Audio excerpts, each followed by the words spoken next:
Johnson & Johnson submitted their COVID vaccine candidate to the FDA for emergency use authorization on February 4th.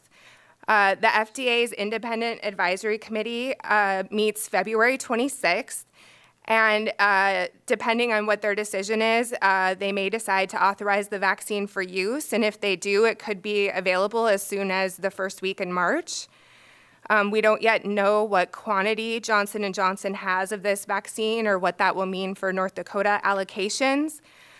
This vaccine is different from the 2 mRNA vaccines that are currently available in the United States. It's a non-replicating viral vector vaccine. The benefit of this vaccine, it only requires 1 dose, so you don't need 2 doses.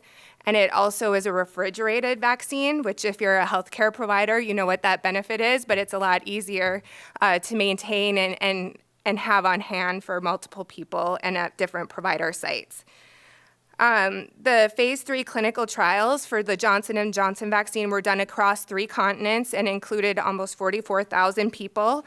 In the US, it was found to be 72% effective and at preventing moderate to severe COVID, and 66% effective globally.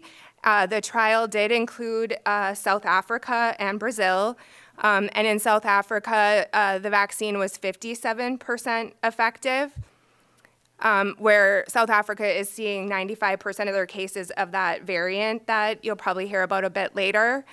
But I want to stress, this vaccine offered complete protection against hospitalization and death 28 days after vaccination, and it offered 100% efficacy of severe disease 49 days after vaccination. And so I know there's been a lot of media about the efficacy and trying to compare this vaccine to Moderna and Pfizer, but this vaccine will prevent hospitalizations and deaths.